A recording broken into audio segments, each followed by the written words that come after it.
রমজানকে কাজে লাগানোর জন্যে আগে থেকেই প্রস্তুতির প্রয়োজন আছে। যে ব্যক্তি নামাজ পড়ে না 5 ওয়াক্ত, রমজানের প্রথম দিনেই সে 5 ওয়াক্ত নামাজি হয়ে যাবে, এটা কিন্তু ডিফিকাল্ট।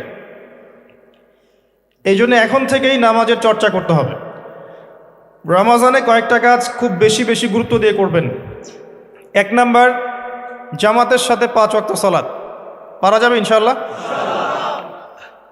2 নাম্বার, নিজের মালের জাকাত দিয়ে দিবেন। এটা কি ব্যবসায়িক সমিতির উদ্যোগে প্রোগ্রাম?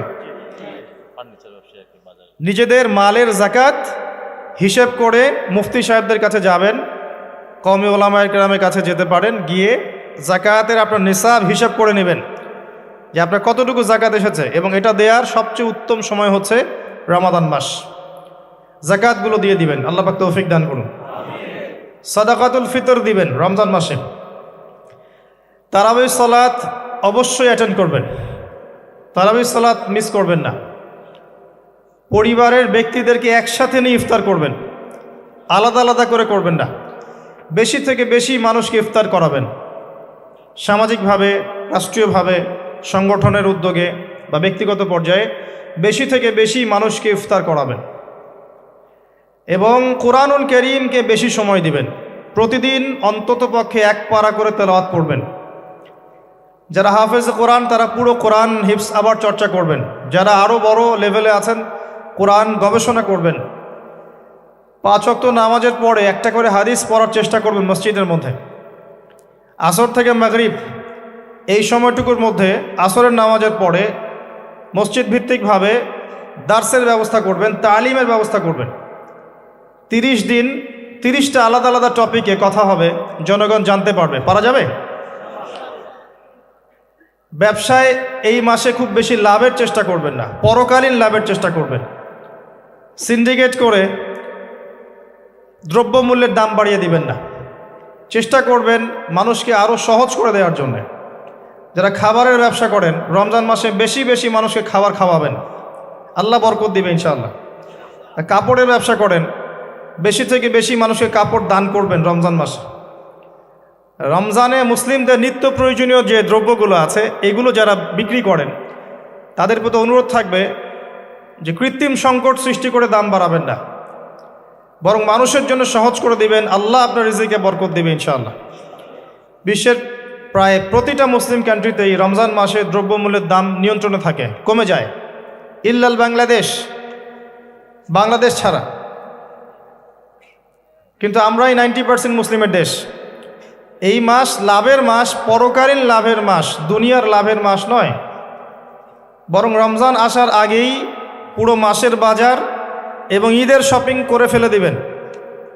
রমজান মাসে বেশি বেশি মার্কেটে যাবেন না, এবং স্ত্রী সন্তানদেরকেও বেশি বেশি মার্কেটে যেতে দিবেন না। বরং এই মাসে পর্দা আরও বজায় রাখার চেষ্টা করবেন। রাস্তার মোড়ে মোড়ে যে হোটেলগুলো থাকে, ঘোমটা হোটেল, এই হোটেলের মালিকদের প্রতি নসিহত থাকবে যে আল্লাহকে ভয় করেন।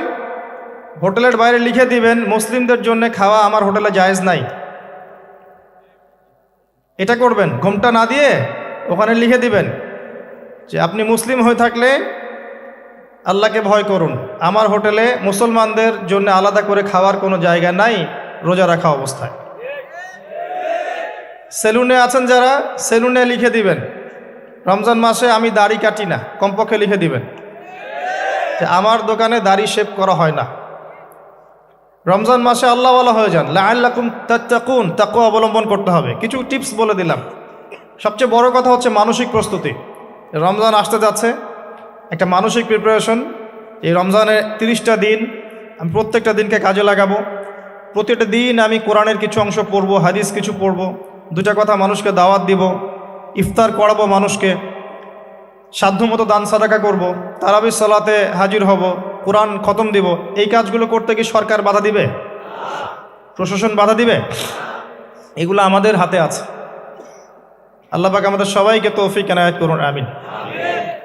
আর এই রমজান মাসে বেশি বেশি খাওয়া এবং দুনিয়াবি কাজে অপচয় করবেন না। সারাদিন রোজা রেখে যদি ইফতার করতে 20টা আইটেম নিয়ে বসি, আমাদের পুরান ঢাকার মানুষের মতো, তাহলে অবস্থা খারাপ। রমজানের আধ্যাত্মিকত্ব নষ্ট হয়ে যাবে। কথা কি বুঝতে পারছেন? রোজা রেখেছে আলহামদুলিল্লাহ, ইফতার করার জন্য কি 20টা আইটেমের দরকার আছে? 10টা আইটেমের দরকার আছে? এই যত বেশি ইফতারে খাবে মানুষ, তত বেশি সে অসুস্থ হয়ে যাবে এবং তারাবি অন্য অন্য ইবাদতগুলো ঠিক মতো করতে পারবে না। আমাদের ক্ষেত্রে দেখা যায় যে সেহেরি আর ইফতারে আয়োজন দেখলে মনে হয় এটা আমার জীবনের শেষ খাওয়া হবে না। কথা বুঝতে পারছেন? তো এই স্বভাবগুলোকে চেঞ্জ করতে হবে। আল্লাহ পাক তৌফিক ইনায়েত করুন, আমিন। এবার আসেন, মেরাজে যাওয়ার আগে আমরা রাসূলুল্লাহ সাল্লাল্লাহু আলাইহি ওয়াসাল্লামের জীবনীর সামন থেকে আসতে চাই। আর আমি যে কথাটা বলতে চেয়েছিলাম সেটা হচ্ছে, রমজান আসার আগেই নবী সাল্লাল্লাহু আলাইহি ওয়াসাল্লামের জীবনী একবার পড়ে শেষ করবেন, ওয়াদা করেন। হাত উঁচু করেন, হাত নামান। সবচাইতে সেরা বই আমার কাছে জীবনীর উপরে, নবী সাল্লাল্লাহু আলাইহি ওয়াসাল্লামের জীবনীর উপরে অনেক বই আছে, তবে আমার কাছে মনে হয় সবচেয়ে বেস্ট বইটা হচ্ছে আর রাহিকুল মাখতুম। নাম মনে থাকবে? রাহিকুল মাখতুম, আল্লামা সফিউর রহমান মোবারকপুরী রাহিমাহুল্লাহ, যিনি এই সাবকন্টিনেন্টের মানুষ ছিলেন, তিনি বইটা লিখেছেন এবং বইটা 1182টা বইয়ের মধ্যে প্রথম স্থান অধিকার করেছে। 1182টা বা 83টা বইয়ের মধ্যে এই বইটা প্রথম স্থান অধিকার করেছে এই সৌদি আরবের কম্পিটিশনে। তো এই বইটার চেয়ে প্রাণবন্ত সিরাতের বই আমি আসলে পড়িনি। আর অনেক সিরাতের বই আছে এবং আমি অনুরোধ করব সিরাতের বেশি বেশি বই কিনবেন। একটা সিরাতের বইয়ের সব তথ্য হয়তো থাকবে না, এখানে ভেরিয়েশন আনতে হবে আপনাকে। বিভিন্ন সিরাতের বই কিনবেন, কিন্তু আর রাহিকুল মাখতুম বইটা মাস্ট বি পড়ার চেষ্টা করেন। রমজান মাস আসার আগেই বইটা শেষ করবেন, ওয়াদা করেন ইনশাআল্লাহ। আল্লাহ পাক তৌফিক দান করুন। এবং রমজান মাস আসার আগেই কোরআন তেলাওয়াত শিখে নেবেন, ওয়াদা করেন। আগামীকাল থেকেই প্রয়োজনে স্থানীয় মসজিদে যিনি ইমাম আছেন বা মুয়াজ্জিন সাহেব আছেন বা মাদ্রাসা শিক্ষকরা আছেন, তাদের কাছে যাবেন। 1 থেকে 2 মাসের বেশি সময় লাগার কথা না আপনার তাজবিদ শিখতে। সবার তো শিখলেই বিশুদ্ধ হয়ে যাবে না। পড়তে পড়তে পড়তে পড়তে একটা পর্যায়ে আপনার মুখের মধ্যে জড়তা আল্লাহ কাটিয়ে দিবে, তখন আপনি ইনশাল্লাহ ফ্লুয়েন্টলি পড়তে পারবেন। কিন্তু শিখতে, নিয়মকানুনগুলো শিখতে 1 থেকে 2 মাসের বেশি লাগার কথা না। আর আমি জানি আপনারা জীবনে অনেক কিছুই পড়েছেন। আপনারা জীবনে এসএসসি, এইচএসসি, অনার্স মাস্টার সব করেছেন, বিবি এমবিএ করেছেন, ডক্টরেট ডিগ্রি অর্জন করেছেন, মেডিকেল সায়েন্স পড়েছেন, কঠিন কঠিন সাবজেক্ট পড়েছেন, বাংলা সাহিত্য পড়েছেন, উপন্যাস পড়েছেন, শরৎচন্দ্র, বঙ্কিমচন্দ্র, হুমায়ুন আহমেদ সব পড়ে শেষ করে ফেলেছেন। রবীন্দ্র নজরুল তো শেষ আগেই। ইংরেজিতে অনার্স করছেন, ইকোনমিক্সে অনার্স করছেন, ম্যানেজমেন্ট পড়ছেন, অ্যাকাউন্টিং পড়ছেন, কঠিন সাবজেক্ট পড়ছেন, ফিজিক্স কেমিস্ট্রি পড়ছেন, বায়োলজি পড়ছেন, কিন্তু 1-2 মাস 3 মাসের মধ্যে আপনি কোরআন শিখতে পারবেন না, এটা আসলে বিশ্বাসযোগ্য নয়। এই ক্যাপাবিলিটি আল্লাহ পাক আপনার মস্তিষ্কে দিয়েছেন, আল্লাহর ওয়াস্তে আপনি কাজে লাগান, ইনশাল্লাহ পরকালে আপনি সফল হবেন। রমজান আসার আগেই শিখতে হবে এই কারণে, যাতে রমজানের প্রথম দিন থেকেই আপনি তেলাওয়াত করতে পারেন, ডেইলি 1 পারা। পারা যাবে ইনশাল্লাহ। এই কোরআন কার উপর নাজিল হয়েছে? মুহাম্মদ সাল্লাল্লাহু আলাইহি ওয়াসাল্লামের প্রতি। কখন নাজিল হয়েছে আমাকে বুঝতে হবে। একটু বসেন, রিল্যাক্স হন, আমাকে দেখা না গেলে কোনো সমস্যা নেই, আমার কথাগুলো শুনেন। আর আমি তো জামাই না যে আমাকে দেখতেই হবে। তো নবী সাল্লাল্লাহু আলাইহি ওয়াসাল্লাম যে সময়ে তার উপরে কোরআন নাজিল হয়েছে, এই সময়টা একটু বুঝতে হবে। ওই যুগটাকে বলা হয় কি? আইয়ামে জাহিলিয়াত, মানে কি? অন্ধকারাচ্ছন্ন যুগ। ওই যুগে মৌলিকভাবে অনেক সমস্যা ছিল, কিন্তু মোটা দাগে 5টা সমস্যা ছিল। কয়টা?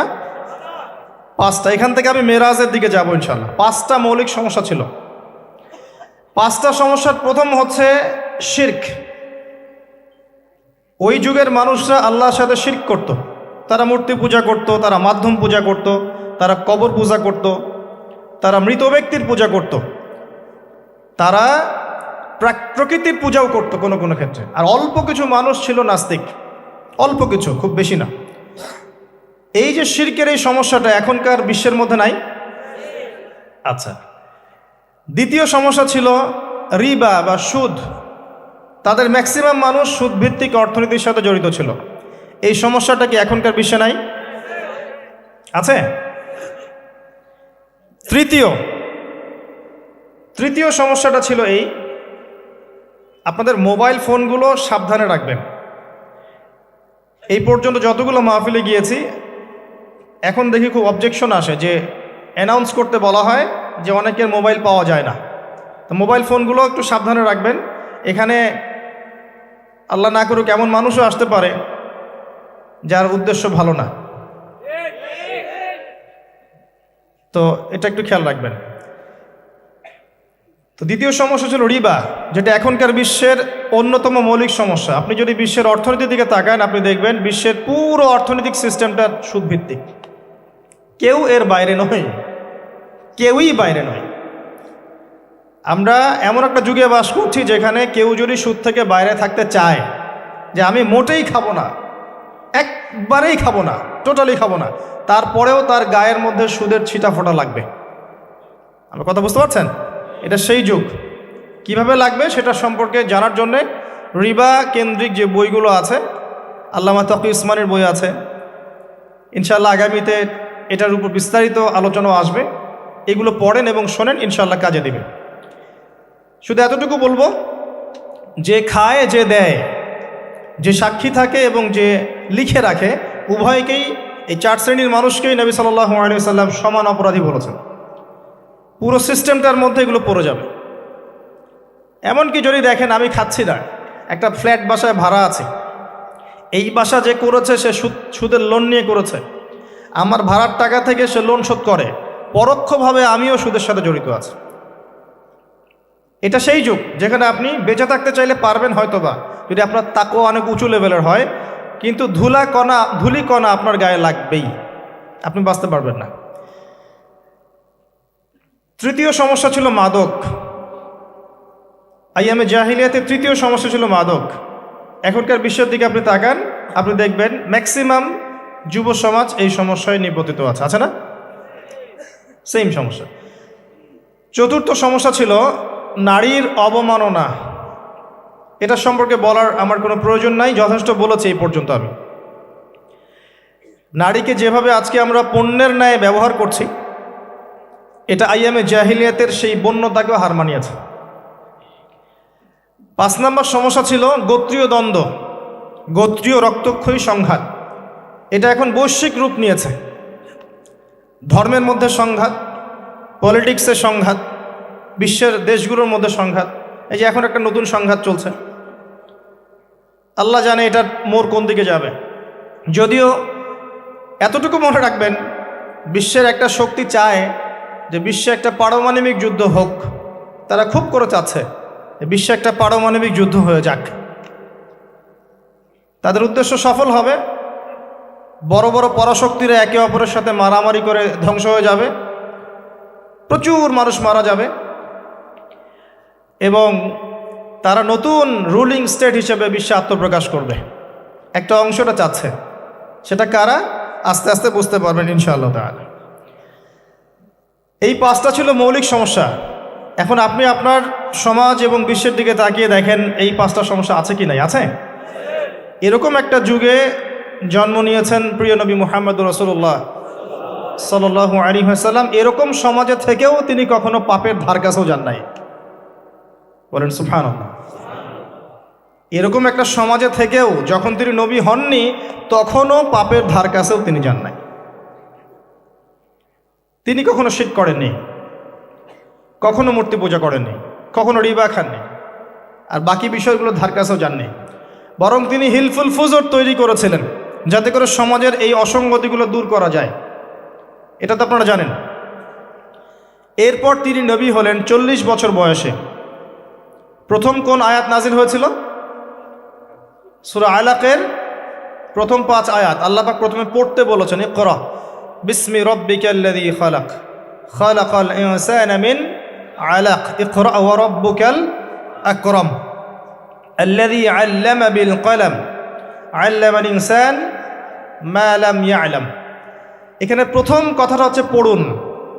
আল্লাহ পাক প্রথমে বললেন না সুদ খেও না, শিরক করো না, মাদক সেবন করো না, জেনার ধার কাছেও যেও না। আল্লাহ পাক এগুলো কিছুই বললেন না। এমনকি আল্লাহ এটাও বললেন না সুবহানাহু ওয়া তাআলা যে নামাজ আদায় করো, যাকাত দাও, রমজান মাসে সাওম রাখো। আল্লাহ পাক কি বললেন? পড়ুন। আপনার জীবনের প্রথম ফরজ হচ্ছে পড়াশোনা করা। আমাদের জীবনের প্রথম ফরজ হচ্ছে পড়াশোনা করা। যে যত বেশি কনস্ট্রাকটিভ সিলেবাসে পড়াশোনা করবে তার অন্তর্দৃষ্টি তত বেশি সুদূর প্রসারী হবে ইনশাআল্লাহ তাআলা, এবং তার আমল আরও সুন্দর হবে, তার ব্যবহার সুন্দর হবে, চরিত্র সুন্দর হবে, তার মনুষ্যত্ব ভালো হবে। তার দ্বারা সমাজ, দেশ, রাষ্ট্র, উম্মাহ ভালো কিছু পাবে ইনশাআল্লাহ। অশিক্ষিত মূর্খ জনগণকে দিয়ে রাষ্ট্রের কোনো কাজ নাই, আছে? তবে শিক্ষাটা হতে হবে এমন জ্ঞান, ইকরা বিসমি রাব্বিকাল্লাযী খালাক। পড়ুন আপনার সেই রবের নামে যিনি আপনাকে সৃষ্টি করেছেন। যে জ্ঞান আপনাকে আপনার স্রষ্টা, ওদের ভাষা ব্যবহার করে বলছি, আপনার ইলাহ আল্লাহর দিকে নিয়ে যাবে, সেটাই প্রকৃত জ্ঞান। যেই জ্ঞানটা আপনাকে আল্লাহ থেকে দূরে সরাচ্ছে দিন দিন, এটা জ্ঞান নয়, এটা জাহেলিয়াত। আমি কি বুঝাতে পারছি? এবার আপনি চিন্তা করে দেখেন যে আপনার জ্ঞানটা আপনাকে কি আল্লাহর দিকে নিয়ে যাচ্ছে নাকি আল্লাহ থেকে দূরে সরাচ্ছে। এরপরে আপনি চিন্তা করবেন আপনি প্রকৃত জ্ঞানী কিনা। কেউ যদি অক্সফোর্ড, কেমব্রিজ, হার্ভার্ড থেকে পাশ করে আসে, এসে বলে যে পর্দা এটা সেকেলে প্রথা, ওই যুগে চলতো এই যুগে চলে না, এই ব্যক্তিকে আমরা জ্ঞানী বলতে পারি না। কেউ যদি বাইরে থেকে বড় ডিগ্রি এসে বলে যে ইসলাম আসলে এই যুগে চলে না ওই যুগে চলতো, সুদের মধ্যেই আছে অগ্রগতি আর প্রগতি, ফ্রি মিক্সিং ভালো জিনিস, ছেলে মেয়ে একসাথে পথ চলবে, খারাপ কিছু না, মাদকদ্রব্য খাওয়াই যায়, মানুষ মাদকদ্রব্য খেলে ভালো কাজ করার উৎসাহ পাবে, সমকামিতা একটা বাক স্বাধীনতা, ব্যক্তি স্বাধীনতা, এরকম কথাবার্তা যদি কেউ বলে বা আল্লাহর হালালগুলোকে হারাম করে দেয়, হারামগুলোকে হালাল করে নেয়, এই ব্যক্তি বা এই সম্প্রদায়কে আমরা জ্ঞানী বলতে পারি না। কারণ তাদের জ্ঞান তাদেরকে আল্লাহ থেকে দূরে সরিয়ে দিয়েছে। ইকরা বিসমি রাব্বিকাল্লাযী খালাক। পড়ুন আপনার সেই রবের নামে যিনি আপনাকে সৃষ্টি করেছেন।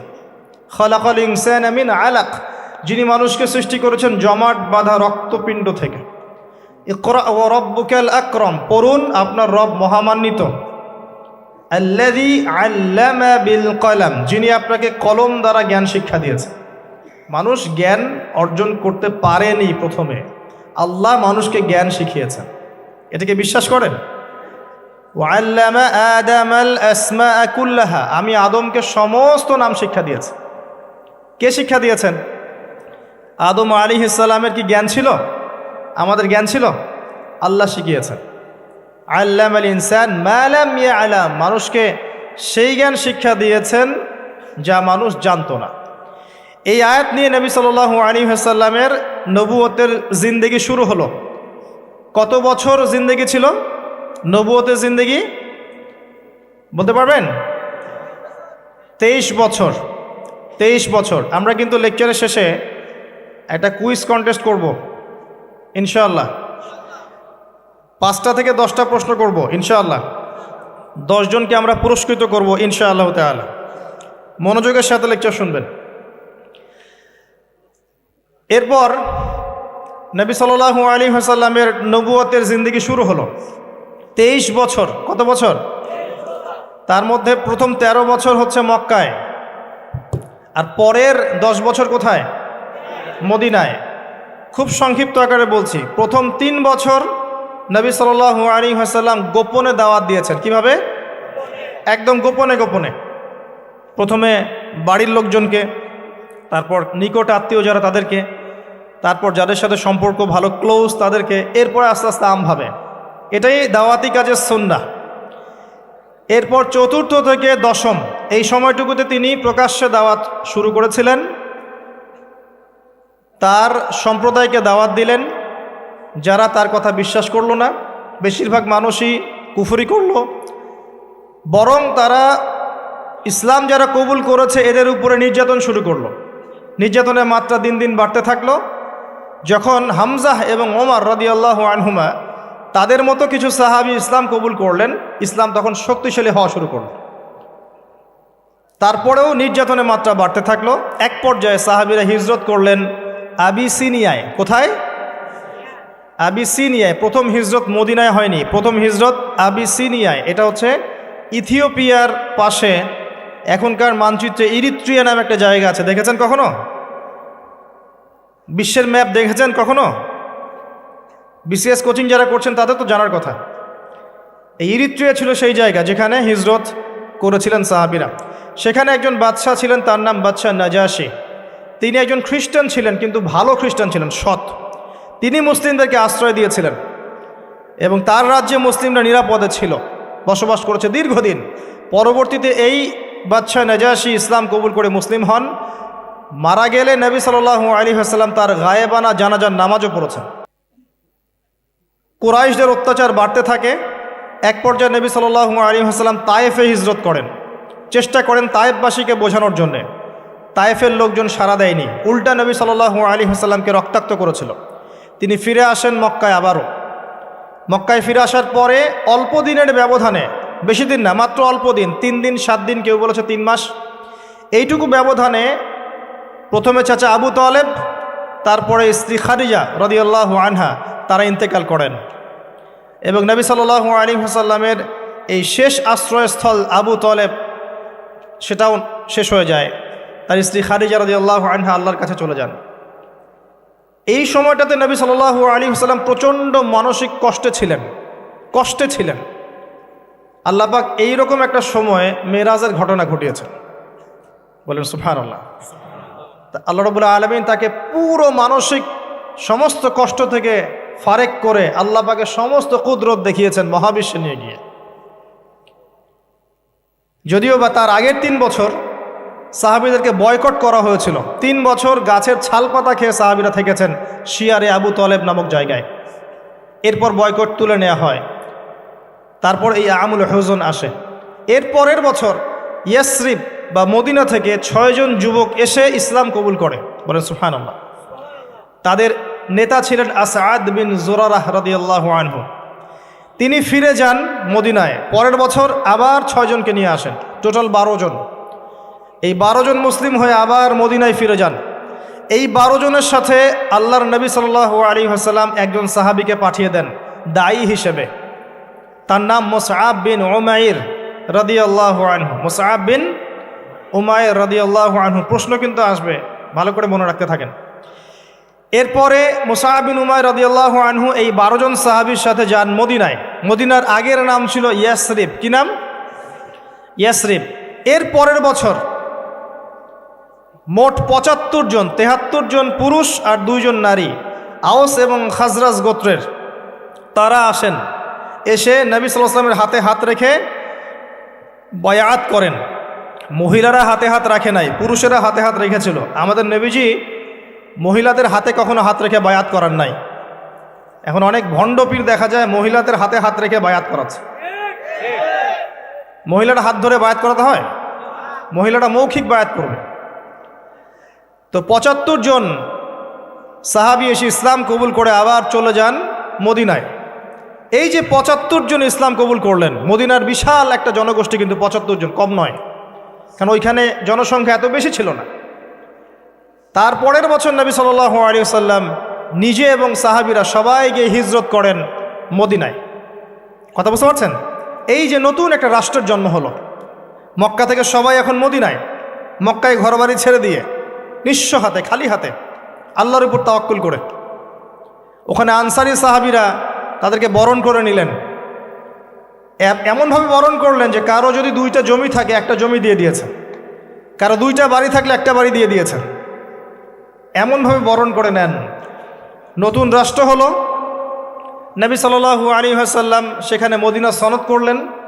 ওখানকার সাথে চুক্তি হলো, ওখানকার জনগণের সাথে চুক্তি হলো এবং আমরা শান্তিপূর্ণ একটা রাষ্ট্র পেলাম।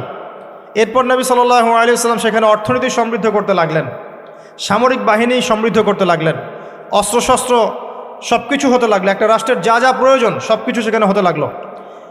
এক পর্যায়ে আবু সুফিয়ানের বাণিজ্যিক কাফেলাকে আক্রমণকে কেন্দ্র করে বদরের যুদ্ধ হয়ে গেল। আর এই বদরের যুদ্ধে আমরা অল্প সংখ্যক সৈন্য নিয়ে বড় বাহিনীর বিরুদ্ধে জয়লাভ করলাম, ইসলামের ইতিহাসে প্রথম সশস্ত্র যুদ্ধ। কথা বুঝতে পারছেন? এর পরের বছর হলো উহুদ, যে যুদ্ধে আমরা প্রায় জিতে গিয়েছিলাম, আমাদের একটা ভুলের কারণে সাময়িক বিপর্যয়ের সম্মুখীন হলাম। আমরা উহুদের সাময়িক বিপর্যয়ের সম্মুখীন হলাম, 70 জন সাহাবী শহীদ হয়ে গেল। আমাদের নবীজি স্বয়ং নিজেও সেই যুদ্ধে মার খেয়েছেন একটা ভুলের কারণে। সেখান থেকে নামবে না, সাহাবীরা কয়েকজন নেমে এসেছিলেন, ব্যাস পড়ে দেখবেন, সব বলে দেব না। এর পরের বছর খন্দকের যুদ্ধে 3-4 মাস অবরোধ করে রাখা হয় মদিনাকে। শেষমেশ তারা কিছুই লাভ করতে পারলো না, ফিরে চলে গেল। এরপর থেকে মুসলিমরা আক্রমণাত্মক যুদ্ধ শুরু করলো, একে একে বিভিন্ন গাজওয়া এবং সারিয়া হতে লাগলো, মুসলিমরা সমৃদ্ধ হতে লাগলো, সম্পদ বাড়তে লাগলো, জনবল বাড়তে লাগলো, অর্থনীতি সমৃদ্ধ হতে লাগলো, অস্ত্রশস্ত্র বাড়তে লাগলো, সব ডিপার্টমেন্ট থেকে আমরা রাইজ করতে লাগলাম। শুধু তাই না, পররাষ্ট্র নীতিও ইমপ্লিমেন্ট করা হলো, বিভিন্ন রাষ্ট্রপ্রধানদের কাছে চিঠি পাঠানো হচ্ছে। এর মধ্যে একবার নবী সাল্লাল্লাহু আলাইহি ওয়াসাল্লাম স্বপ্নে দেখলেন তিনি মক্কা তাওয়াফ করছেন, কাবা তাওয়াফ করছেন। সাহাবীরা বুঝে নিলেন যে আমরা মক্কায় যাচ্ছি। তারা মক্কায় যাওয়া শুরু করলেন, 1400 সাহাবী। হুদাইবিয়া নামক জায়গায় আটকে দেয়া হলো, যাওয়া যাবে না, এই বছর ফেরত যেতে হবে, পরের বছর আসতে হবে। তোমাদের কেউ আমাদের দলে আসলে ফেরত দিব না, আমাদের কেউ তোমাদের দলে গেলে ফেরত দিতে হবে। আগামী 10 বছর আমরা কেউ কারোর সাথে যুদ্ধ করব না। আগামী বছর ওমরা করতে আসবে মাত্র 3 দিনের জন্য, কোনো অস্ত্র সাথে আনা যাবে না। সবগুলোতে নবীজি বললেন ঠিক আছে, ডিল, কোনো সমস্যা নেই। তারা ফেরত চলে গেলেন, ওই বছর ওমরা করা হলো না। নবীজি ফেরত গিয়েই খায়বার আক্রমণ করলেন। খায়বার ছিল, কে পরাজিত করা হলো, খায়বার মুসলিমদের দখলে চলে আসলো। এর আগে আরও 2 কওমকে সেখান থেকে, মদিনা থেকে বহিষ্কার করা হয়, একটা বনু নাজির, একটা হচ্ছে বনু কাইনুকা। আর খন্দকের যুদ্ধে বহিষ্কার করা হয় বনু কুরাইজাকে। এরা সবাই খায়বার আশ্রয় নিয়েছিল, খায়বারকে আক্রমণ করে এদেরকে আরব উপদ্বীপ থেকে বের করে দেওয়া হয়। তার পরের বছর হচ্ছে মক্কা বিজয়। নবী সাল্লাল্লাহু আলাইহি ওয়াসাল্লাম মক্কা বিজয় করলেন, মক্কার সমস্ত মূর্তিগুলো ভেঙে ফেললেন। বেলাল রাদিয়াল্লাহু আনহু কাবা ঘরের উপর উঠে আজান দিলেন, নবীজি সবাইকে মাফ করে দিলেন। দলে দলে মানুষ ইসলাম কবুল করলো। সূরা নাসর নাজিল হলো, ইজা জাআ নাসরুল্লাহি ওয়াল ফাতহ। সূরা মাইদার 3 নম্বর আয়াত নাজিল হলো। এরপর নবীজি মদিনায় ফিরে গেলেন। তার মাঝে হুনাইনের যুদ্ধ হয়েছে, এর আগে একটা মোতার যুদ্ধ হয়েছে, তারপর একটা তাবুক যুদ্ধ হয়েছে, ব্যাস। এরপরে মদিনায় ফিরে গিয়ে মাত্র 81 বা 83 দিন নবীজি বেঁচেছিলেন। এরপরে তার শেষ রোগ শুরু হলো এবং মারা যাওয়ার কয়েকদিন আগে তিনি বলে গেলেন, আমার কবরকে উপাসনার জায়গা বানাবে না, আমার কবরকে উপাসনার জায়গা বানাবে না। আরব উপদ্বীপ থেকে বহিষ্কার করবে, রাষ্ট্রদূতরা আসলে সম্মান করবে, দাস দাসীর প্রতি খেয়াল রাখবে, নামাজের হেফাজত করবে। আরও অনেক নসিহত তিনি করে গেলেন। তিনি বলে গেলেন তার আগে বিদায় হজের ভাষণে, তোমরা সবাই ভাই ভাই, সাদার উপর কালো, কালোর উপর সাদা, ধনীর উপর গরিব, গরিবের উপর ধনী, আরবের উপর অনরব, অনরবের উপর আরব, কোনো ভেদাভেদ নাই। তোমরা সবাই আদম সন্তান, আদম মাটির সন্তান। নবীজি বললেন সাল্লাল্লাহু আলাইহি ওয়াসাল্লাম, সাহাবীরা, আমি কি তোমাদের কাছে আমার অর্পিত দায়িত্ব পালন করেছি, পৌঁছে দিয়েছি? সাহাবায়ে কেরাম বললেন, হ্যাঁ, আমরা সাক্ষ্য দিয়েছি আপনি পৌঁছে দিয়েছেন। নবীজি বললেন, আল্লাহুম্মা ফাশহাদ, আল্লাহ আপনি সাক্ষ্য থাকেন আমি আমার দায়িত্ব পৌঁছে দিয়েছি। এভাবে তার জীবনটা শেষ হয়ে যায়। এই হলো সংক্ষিপ্ত সিরাত, ডিটেইলস পড়বেন। এর মধ্যে একটা ঘটনা, যখন কষ্টের মধ্যে ছিলেন নবী সাল্লাল্লাহু আলাইহি ওয়াসাল্লাম, তখন কিসের ঘটনা ঘটেছে? মেরাজ। এবং নবী সাল্লাল্লাহু আলাইহি ওয়াসাল্লামকে আল্লাহ পাক সশরীরে মেরাজ করিয়েছেন, ঘুমের মধ্যে নয়, সশরীরে। এই জায়গা থেকে আলোচনার বাকি অংশটা খুব ভালো করে বোঝার চেষ্টা করেন। নবী সাল্লাল্লাহু আলাইহি ওয়াসাল্লাম এশা সালাতের পরে শুয়ে আছেন, কথা বন্ধ করেন, এশা সালাতের পরে শুয়ে আছেন, তন্দ্রাভাব। কোথায় শুয়ে আছেন? কাবা ঘরের হাতিমে। কাবা ঘরের হাতিমে একজন ফেরেশতা আসলেন, তার নাম জিবরাইল আলাইহিস সালাম। নবীজিকে শুইয়ে দিলেন। নবীজিকে শুইয়ে দিয়ে এই যে বুক, গলার নিচ থেকে এই নাভি পর্যন্ত চিরে ফেললেন। কলিজা এটা বের করা হলো, একটা পাত্র আনা হলো। এই পাত্রের মধ্যে ছিল ঈমান এবং প্রজ্ঞা। এগুলো কিন্তু কোনো গল্প নয়, এগুলো সবগুলো বাস্তব সত্য ঘটনা। এটা নবী সাল্লাল্লাহু আলাইহি ওয়াসাল্লামের জীবনে ঘটেছে। এগুলোর ব্যাখ্যা কি, এগুলো কি সায়েন্টিফিক কি না, এগুলোর পিছনে দর্শন কি, যুক্তি কি, এগুলো আমাদের আজকের আলোচনার বিষয় নয়। কারণ আমি অনেক দিন আলোচনা করেছি যে সায়েন্স আপনাকে সব কিছুর ব্যাখ্যা দিতে পারবে না। কোনো কিছু সায়েন্স দিয়ে প্রমাণ হলেই বিশ্বাস করব, না হলে করব না, এই চেতনার নাম শিরক। এটা আধুনিক যুগের শিক্ষা শিরক, এটা আধুনিক যুগের শিক্ষা ক্ষেত্রে শিরক। যে সায়েন্স কিছু প্রমাণ করলে বিশ্বাস করব, না করলে করব না, এটাতে আমি বিশ্বাস করি না, আমাদের বিশ্বাস করা উচিত নয়। সায়েন্সকে জিজ্ঞাসা করবেন রুহ কাকে বলে, please give us the definition of রুহ। রুহের ডেফিনেশন দেন, রুহ কাকে বলে, কত প্রকার কি কি, আত্মা কাকে বলে, কত প্রকার কি কি। সায়েন্সের প্যান্ট খারাপ হয়ে যাবে। কথা কি বুঝতে পারছেন? রুহের ডেফিনেশন দিতে পারবে না। জিজ্ঞাসা করবেন স্বপ্ন কাকে বলে, মানুষের স্বপ্ন মাঝে মাঝে সত্য হয় কিভাবে, ব্যাখ্যা দিতে পারবে না। যদি বলেন মানুষ ঘুমায়, ঘুমের একটা পূর্ণাঙ্গ ব্যাখ্যা দেন, দিতে পারবে না। যদি বলেন যে কবরের আযাবের ব্যাখ্যা দেখ, পারবে না। জিন জাতির ব্যাখ্যা দেখ, পারবে না। মালায়েকার ব্যাখ্যা দেখ, পারবে না। তাদের দৌড় একটা জায়গা পর্যন্ত, সেটা হলো বিগ ব্যাং থেকে মহাবিশ্ব সৃষ্টি হয়েছে। সব কিছু গিয়ে ওখানে শেষ হবে, যে আগে কিছুই ছিল না, হঠাৎ বিস্ফোরণ হয়েছে, বাস পৃথিবী সৃষ্টি হয়ে গেছে। অনেক সিম্পল জিনিসের ব্যাখ্যাই সে দিতে পারেনি। তাহলে আমরা কেমন করে ধরে নিলাম যে সায়েন্স কিছু প্রমাণ করলেই সত্য, না করলে সত্য না? এটা কে বললো আপনাকে? এটা সবচেয়ে বড় শিক্ষা ক্ষেত্রে শিরক হচ্ছে এখন। কারো যদি জ্ঞানতাত্ত্বিক এপিস্টিমোলজি ঠিক না থাকে, তার পুরো জ্ঞান চর্চায় শিরক হবে।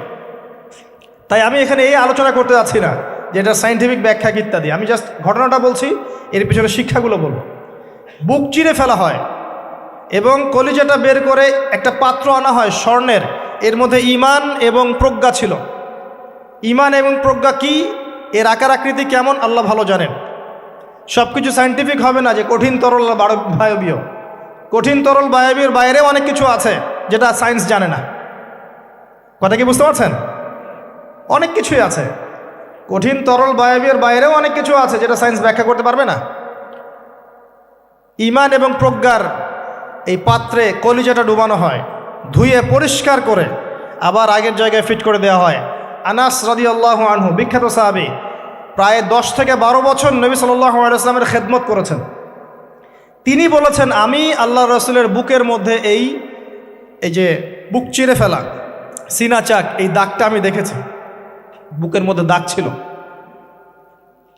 এরপর নবী সাল্লাল্লাহু আলাইহি ওয়াসাল্লামের সামনে একটা বাহনকে আনা হয়।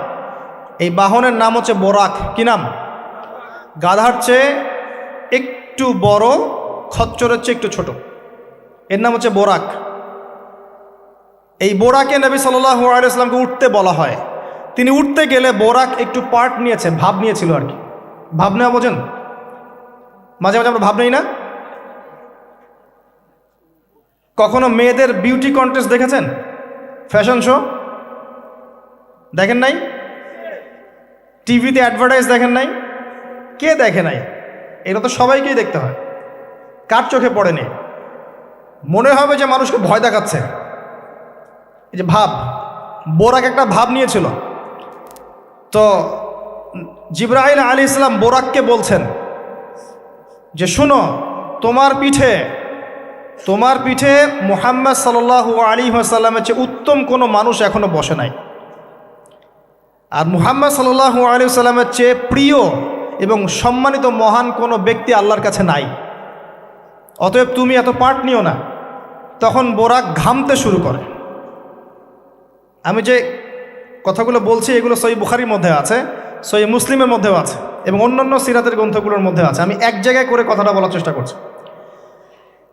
এরপর বোরাক ছুটতে শুরু করে। নবীজি বলছেন, বোরাকের ছোটার গতিটা এমন ছিল যে আমরা আমাদের দৃষ্টি যতদূর পর্যন্ত যায়, সে তার একটা পা অতদূর পর্যন্ত ফেলছে। এখনকার রকেটগুলোর গতি দেখেছেন? এই মহাবিশ্ব যত অভিযান, আমাদের ধারণা যে এই মেরাজের ঘটনাকে কেন্দ্র করেই হয়েছে। এই থিওরিগুলো ওরা পেত না। মহাবিশ্বের এই আকাশ ভেদ করে যাওয়া যায়, এই যে কনসেপ্টটা, এই কনসেপ্টটা কিন্তু নবী সাল্লাল্লাহু আলাইহি ওয়াসাল্লাম মেরাজের আগে কখনো হয়নি। একমাত্র ঘটনা পৃথিবীতে যে পৃথিবীর কোনো মানুষ 7 আকাশের উপরে গিয়েছেন, আল্লাহর সাথে কথা বলে এসেছেন। সুবহানাল্লাহ। এমনকি কোনো নবীর ক্ষেত্রেও এটা হয়নি, কোনো নবীর ক্ষেত্রেও নয়। সেখানে গিয়ে দেখলেন মসজিদের মধ্যে একজন ব্যক্তি সালাত আদায় করছেন। দেহের গড়নটা একটু লম্বা এবং চুলগুলো কোকড়ানো, কানের লতি পর্যন্ত, রুগ্ন একটু। তাকে বলা হচ্ছে ইনি হচ্ছেন মুসা আলাইহিস সালাম, সালাত পড়ছেন। এখন কিভাবে সালাত পড়ছেন, জীবিত না মৃত নাকি বারজাখে, আমরা ব্যাখ্যা করতে পারবো না। যা তিনি দেখেছেন তাই বলেছেন, আমরা বিশ্বাস করেছি, সামি'না ওয়া আতা'না। যেমনটা আবু বকর সিদ্দিককে বলা হয়েছে রাদিয়াল্লাহু আনহু, আপনি কি মেরাজের ঘটনা বিশ্বাস করেন? আপনি কি মেরাজের ঘটনা বিশ্বাস করেন?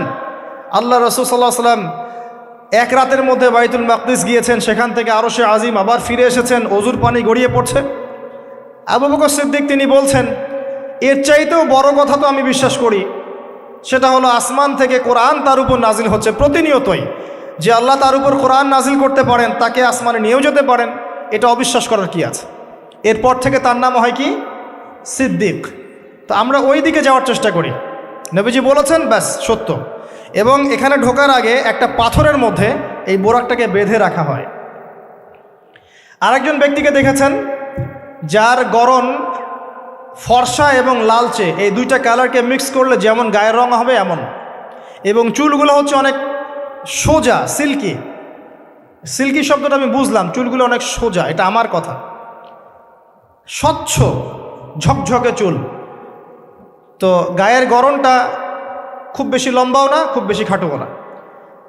নবীজিকে বলা হচ্ছে ইনি হচ্ছেন ঈসা ইবনে মারইয়াম। নবী সাল্লাল্লাহু আলাইহি ওয়াসাল্লাম আরেকজনকে দেখলেন যার গড়নটা হুবাহু নবী সাল্লাল্লাহু আলাইহি ওয়াসাল্লামের মতোই। এবার তাকে বলা হলো ইনি হচ্ছেন আদি পিতা ইব্রাহিম আলাইহিস সালাম। ইব্রাহিম আলাইহিস সালামের সাথে আমাদের নবী সাল্লাল্লাহু আলাইহি ওয়াসাল্লামের পুরো ফিজিক্যালিও মিল ছিল, এবং জীবনের যে গতি এখানেও মিল ছিল।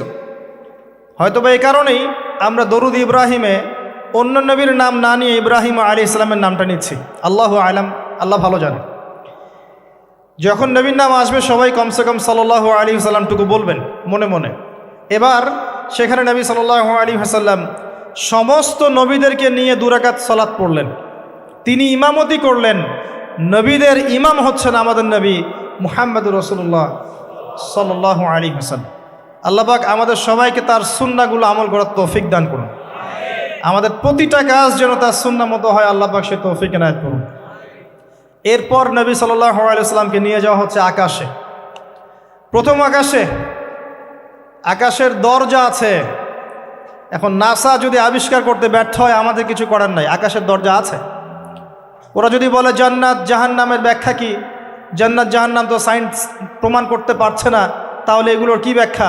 আমরা বলবো এটা সায়েন্সের ব্যর্থতা, জান্নাত জাহান্নামের অস্তিত্বের ব্যর্থতা নয়, এটা সায়েন্সের ব্যর্থতা।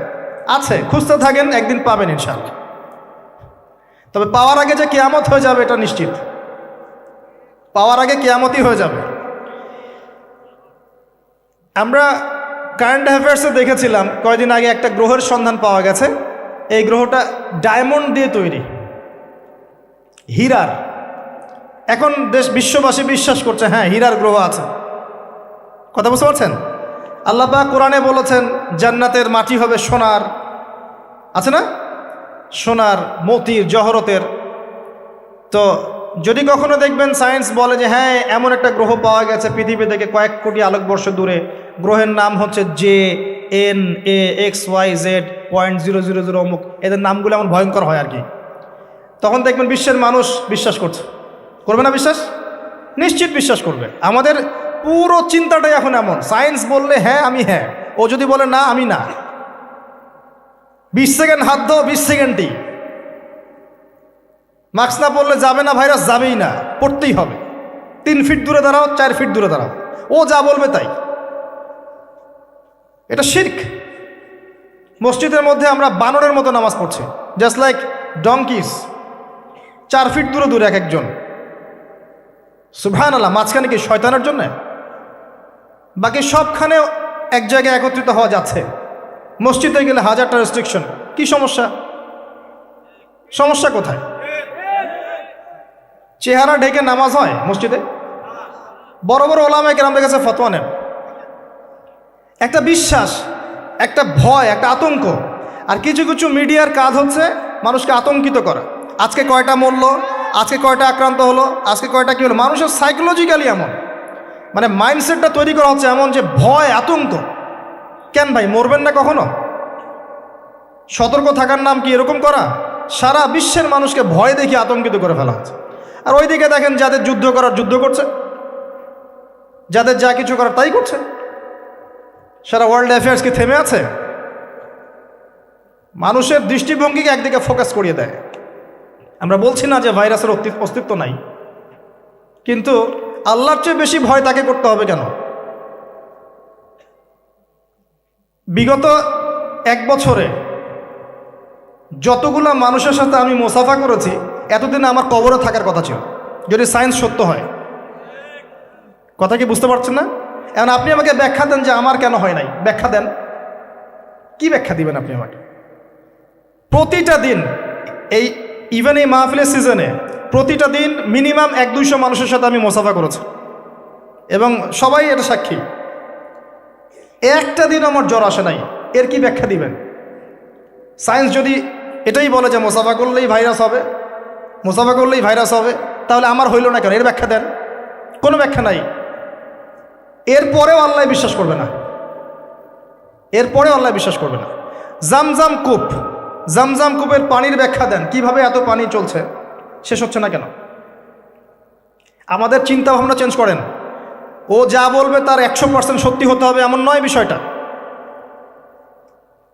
এর উপরে আল্লাহ পাকের জ্ঞান আছে, আল্লাহর হুকুম চলে, আল্লাহর হুকুমই সব কিছু।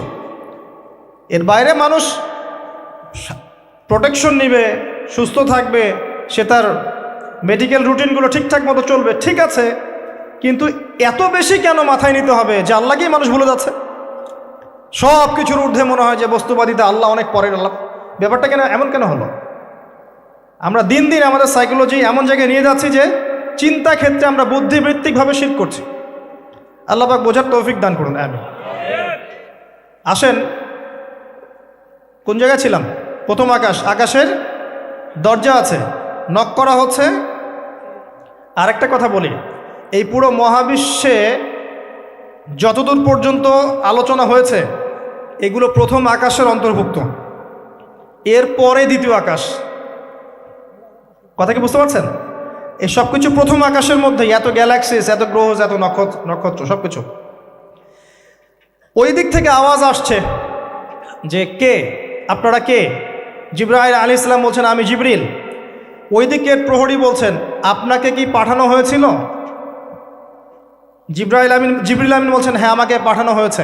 আপনার সাথে কে? আপনার সাথে, আমার সাথে মুহাম্মদুর রাসূলুল্লাহ সাল্লাল্লাহু আলাইহি ওয়াসাল্লাম। দরজা খুলে দেয়া হল, প্রবেশ করা হলো। তিনি দেখলেন একজন ব্যক্তি একবার ডানে তাকাচ্ছেন, একবার বামে তাকাচ্ছেন।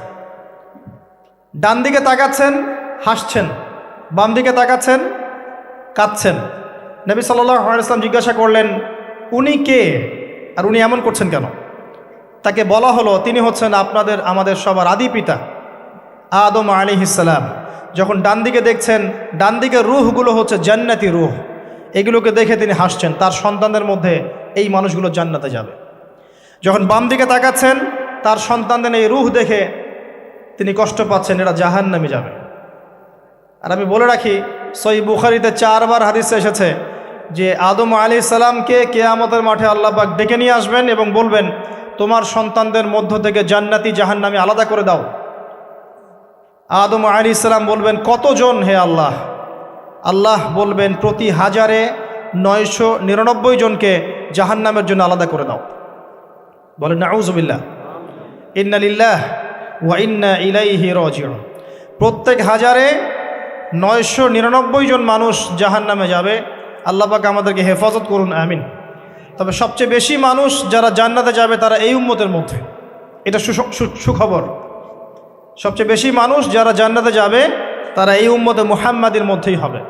তারপরেও আরেকটা দুঃসংবাদ, যে এই উম্মতের মধ্যে 73টা দল হয়ে যাবে, যার মধ্যে 72 দল জাহান্নামে যাবে, একটা দল জান্নাতি। মা আলা আলাইহি ওয়া আসহাবি, আমি যার উপরে আছি, আমার সাহাবীরা যার উপরে আছেন। অতএব আমরা আমাদের আকীদা আমলগুলোকে আল্লাহ রাসূল সাল্লাল্লাহু আলাইহি ওয়াসাল্লাম এবং সাহাবীদের আকীদা আমলের সাথে মিলাই, ইনশাআল্লাহ আমরা জান্নাতে যাব। আরেকটা কথা হচ্ছে, এই উম্মতের মধ্যে যারা শিরক না করে মারা যাবে, শিরকের গুনাহ না করে মারা যাবে, হয়তো অন্য অন্য বড় গুনাহ আছে, আল্লাহ চাইলে তাদের সমস্ত গুনাহকে মাফ করে জান্নাতে দিতে পারেন।